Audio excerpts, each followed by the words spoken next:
Hi, this is Mike Davis with the Davis Home Team, and this is the first in a series of videos we want to put out to give people information about the market, things that can be useful for you in whether you're buying or selling a home. And we've decided we're going to kick this one off. This one's recorded, but we're going to be doing live ones in the future for instant Q&A.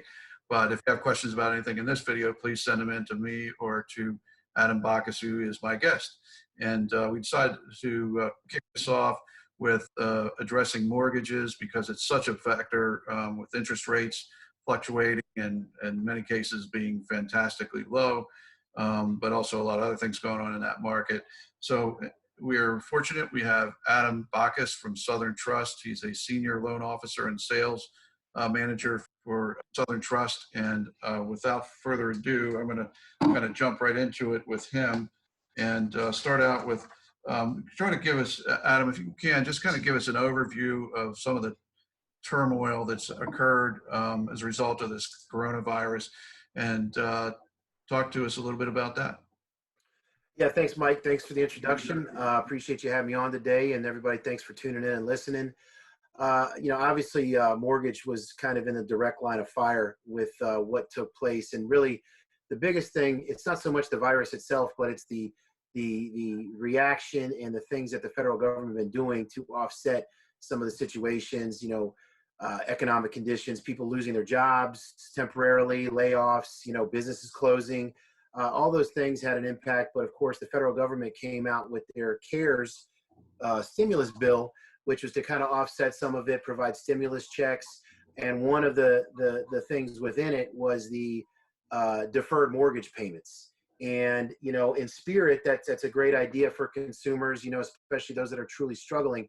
But what that does, if you just kind of break it down, if you say you don't have to pay your mortgage, what is that going to do to the lenders and servicers and investors out there that are lending money? It automatically is going to put them in a bind. If you're telling folks that they don't have to pay their mortgage, it's going to make it tougher for lenders to keep lending. Adam, what was that time frame that they were saying that they would allow basically forbearance? It's up to 6 months, I believe, but from inquiries and conversations with other people I know that have checked on their own with their own mortgage servicer, 3 months I think is the common that they're automatically allowing. But in any event, is it just federal mortgages or is it all mortgages? Any mortgages apply that, but the effect is the government-based mortgages, your FHA loans, the VA loans, the USDA loans, and the obligations that a servicer has to the federal government, even if the borrower stops paying the loan. So there is still reps and warrants there. So if you think about it, for new business, and new loan applications, a lot of lenders, kind of just basically said, just put the stop and turn the switch off, because if we're going to let somebody take out a new loan, but they can turn around and immediately for the next 3 payments not make any mortgage payments, that's going to pretty much tell lenders, like, we're going to stop lending for now. Was it just the federal base, like VA, FHA, Fannie, Freddie, that was mandated? If the other, without diving too deep into how mortgage, without diving too deep on how Ginnie Mae works, that's the overall. Where mortgage securities for FHA, VA, and USDA get sold to, there's a different way those are handled because the federal government is either insuring or guaranteeing those loans, whereas a conventional loan is privately insured. So the way that investors and servicers react there and their obligation they still have to the federal government if somebody stops paying on one of those loans, that's what it basically said, we're stopping. And then most lenders stopped. And what they did by stopping is they artificially increased the interest rates and costs for the rate to basically, you're still lending, but you're essentially saying we're not taking your applications because nobody's going to take those terms. And there was a big bump in those rates for yes, they artificially got increased. And now government mortgages weren't the only ones that were impacted. Higher risk mortgage options have also been kind of put on hold too. So you'll see a lot of lenders, they won't be doing renovation loans. They won't be doing mortgages for credit scores below 640. If they do go above 640, they're going to have additional overlays, maybe more cash reserves in play to allow you to close that loan, because they want to make sure you've got that money to pay that mortgage. Okay. And then What is jumbo that? loans too. What are you Jumbo seeing? loans are another one. What Construction. are you seeing, what are you seeing in today, that all those things that we were just talking about on mortgages today for the government loans, for example, and then if you want to move to conventional and jumbos, those kinds of things. Well, again, the renovation, construction, low credit, and jumbo, those are all that are impacted heavily. The standard, what we call conforming mortgages, conforming means loan amounts that are basically below, 5, 10, 400 and below. Those are considered conforming loan amounts. So you're dealing with conforming products like conventional, FHA, VA, and USDA. Those, every mortgage lender has kind of reacted differently. My company, for example, Southern Trust, we actually changed the way that we lend, and we've become a Ginnie Mae servicer, so we could open up, and we're now selling direct to Ginnie Mae. So what that means is we can turn it back on. We can lend FHA, VA, and USDA. The terms, we still have great rates. In some cases, there could be some costs still, just because there's a little bit added risk on those because of the obligation we still have with the federal government in the event somebody doesn't pay those mortgages. But at least we're lending on them. And we're also lending in the high balance loan amounts for VA and FHA too. So you're going to see every mortgage company react differently. Some might go out of business. Some may make changes like the way we did it. I've seen other big regional lenders do the same thing, where they went from just strictly selling to investors out there, basically, let's just call it Wall Street, selling it out to them, to where they're saying, we're going to cut out the middleman and we're going to sell direct to Ginnie Mae. Okay. And for people's information, when you say Ginnie Mae, what you're talking about is I guess it's a government owned entity that buys all the government mortgages created. They're packaged up, the securities. And so you have the Ginnie Mae securities and you have Fannie Mae securities. Mm-hmm. And that's where you package up all these loans, and they're bought and sold on Wall Street. Okay. So we just basically cut out the middleman, because most mortgage companies, unless you're like a big one, like a Wells, a Chase, a BB&T, actual banks lending their money, and they have investors too, obviously, but they, when you're most mortgage companies that are just straight mortgage companies, they're going to sell. In some cases, they will service, but they still sell these off to an investor or servicer, and they can create overlays, and they can decide what they're going to accept and what kind of guidelines we have to follow. We basically cut that out, and we've decided what we are going to follow, and that's freed up the flow of money, and it's given us the opportunity to give out, good interest rates that are aligning with the market, and with less overlays than some other lenders are doing, because it's all about risk. If you think about it, who wants to give out a loan right now when that borrower can turn right back around and say, I'm not paying my first 3 mortgage payments? And the government really made no provision for that side of the transaction when they. Correct.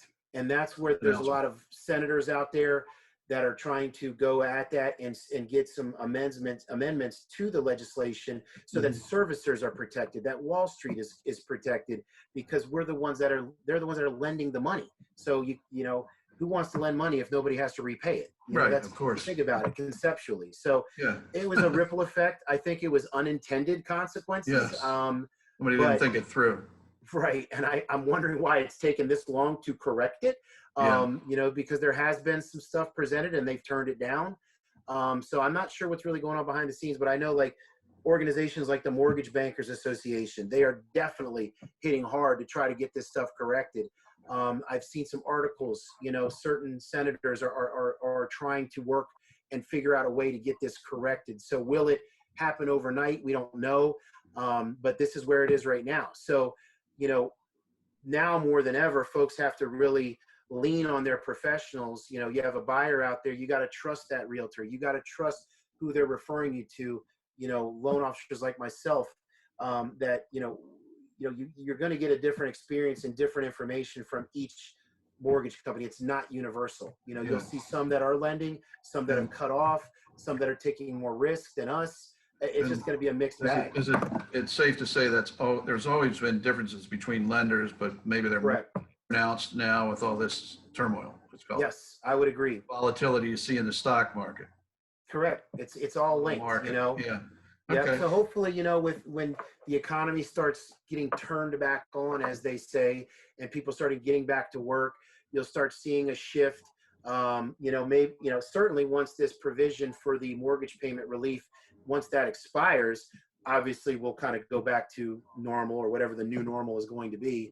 But for now, the interim, you're just going to have to really be careful. And, I can speak personally.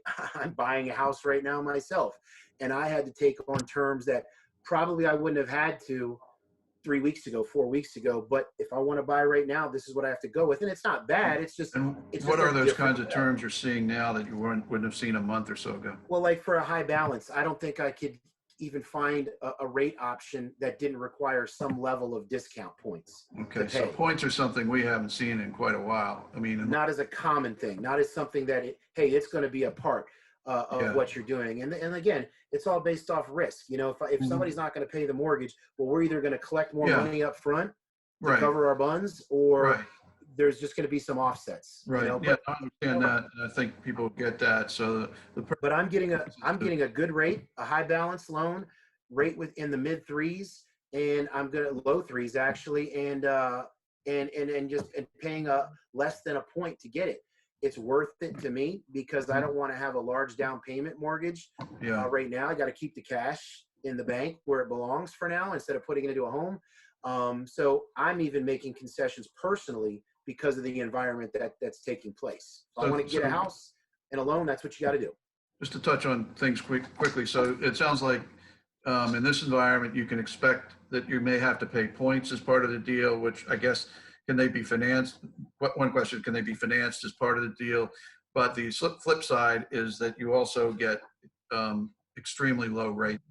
And they are, Yeah, you got to be careful with saying extremely low. I mean, they're low because of the market where it's at, but of course, they're still artificially increased, again, to offset some of the cost and the risk that we're going to have with people not paying their mortgage. But points, it's not necessarily a multiple. I think I quoted somebody today, they were in the mid threes on an FHA loan. Their credit was just over 650, and they were going to have to pay like a point and a half.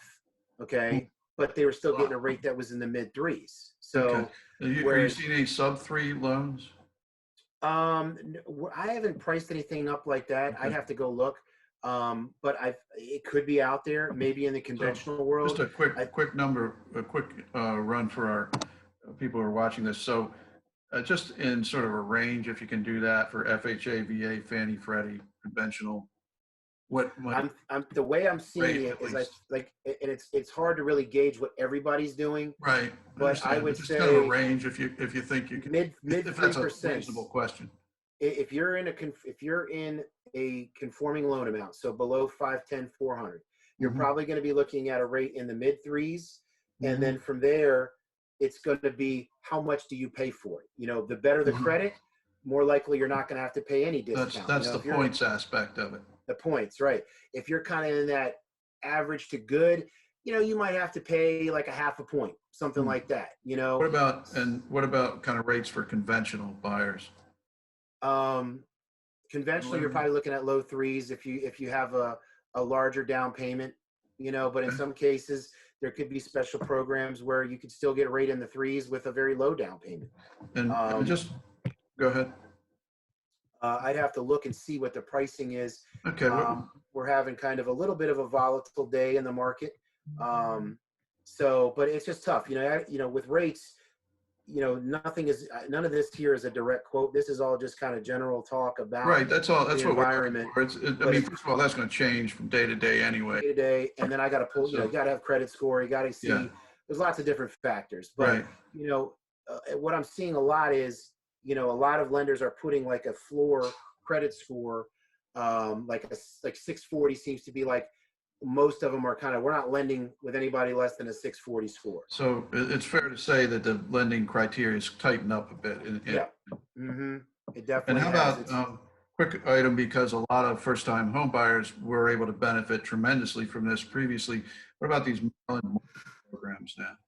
the Maryland mortgage program. Yeah. Yeah, that one is definitely another one because if you think about the structure of how a mortgage company works and how the Maryland mortgage program work, or any state housing, those are all considered bond programs. Right. There's just to preface it a little bit. A Maryland mortgage is one where you may possibly get down payment or closing assistance. Is that correct? Yeah, correct. It's run through the state. Most states have their own version of these bond programs, and they Hmm. usually offer low rates, or they offer down payment assistance loans or even grants. Hmm. And you connect it to either a conventional or an FHA, VA, or USDA loan. Hmm. So the same, the way these work though is every lender that participates and approves for these bond loans with each state, they're originating and funding it with their own money, and then they're selling it back after settlement to the state, and they're servicing. In this Right. case, in Maryland, it's U.S. Bank who Yeah. services all their mortgages. Yeah. Well, the same stuff applies. So if you have a ruling, a federal government legislation that says you don't have to pay your mortgage for the next 3 to 6 months, well, if we, as a lender selling these mortgages back to the state, if somebody doesn't pay that mortgage, they will not purchase that loan, and then we are stuck holding a loan that's not sellable to any other investor because it's supposed to go straight to the state under their guidelines and what they're willing to purchase. So you now have a catch-22. You have a ruling that says you don't have to pay your mortgage, but then you have the state housing that's saying, well, if your borrower doesn't pay, we're not going to take the loan from you. So now we have a bad loan. Are those programs largely cut off or non-existent, right? It's a mortgage company specific. I would say I don't have any specific data, but I know from just talking with other folks that are, colleagues in this business, a lot of companies, big mortgage companies, top, I'm not going to name names, but top lenders that are top originators of the Maryland mortgage program have stopped it because the risk, there's too much risk, because all it takes is a handful of those loans don't get purchased by the state. That ties up our money to lend. And now we're stuck, and we're stuck with bad loans. Basically. The same would be true with a regular bank as well, I assume. Yeah, banks are going to even be more conservative, especially if their money's on the line. So here's a kind of closing question. Where do you think there are opportunities, really best opportunities for buyers in this market, whether it's a price range or type of loan or whatever? I would say that folks that have money for down payment and closing, they're going to have an advantage.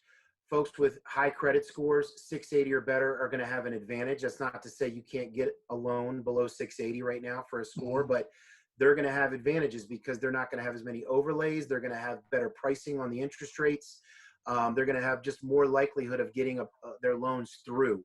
And overlay, just quickly, overlay for people who aren't conversant with this stuff, that is the individual bank or mortgage company or lender's requirements on top of whatever the investor, be it a Fannie, Freddie, FHA, those kinds of loans, require. Yeah, the agency guidelines. So each agency sets up their guidelines. So HUD sets up FHA guidelines, VA sets up VA, USDA does the rural housing, and Fannie and Freddie each have their own, underwriting guidelines for conventional. So they have their basic rules in play, and then from there, an overlay is an added guideline that each lender or investor puts in place. For example, 680 credit score, anything above 680, we're not going to have anybody required to have cash reserves. And reserves are whatever your mortgage payment's going to be, that amount, a certain number of months of that held in reserve. It's not money that's due at closing, but it's money that we document before you go to closing that says you have it available. Well, let me just sort of summarize my impression of what you just told us. Basically, while it's become more volatile and there are more challenges perhaps to getting a mortgage, the who's in the best shape to get one and going to get the terms really hasn't changed. Yeah, I mean, it's changed a little bit because, obviously the better the credit, the better the chances. But, before, let's just say like on a conventional loan, we wouldn't necessarily need anybody to have reserves, even as somebody who was like a 660 score, a 640 score. But because of the changes here and the risk elements, More restrictions. It's not it's just caution. It's like, if you think about it, if somebody doesn't have to pay their mortgage, for a couple of months, potentially because the government says so, Well, if you're a higher risk borrower, and that's what credit scores determine, credit scores, Right. you look at the performance of a mortgage, Right. that's where this comes from. So if you have higher risk borrowers, we're going to want to see that you have a little extra there, because you can't tell us you're not going to be able to pay the mortgage if we show that you have the money that you can. Okay. Yeah. That's what reserves are.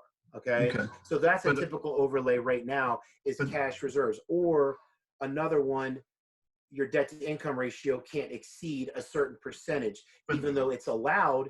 There's overlays saying right now you can't go over this much, you can only borrow but so much. in a nutshell, basically, there are more requirements or hoops you have to jump through as a borrower today than maybe 60 days ago. I wouldn't say hoops. I would just say you're boxed in a little bit more. You don't have as much free reign. You're going to have a little bit more conservative underwriting. It's not Mhm. necessarily hoops. It's just, hey, if you're in that lower credit score, you're going to have to show a little bit more assets. Is it You're going to going to be a impact little bit, the purchase power? yeah, purchase power is slightly reduced.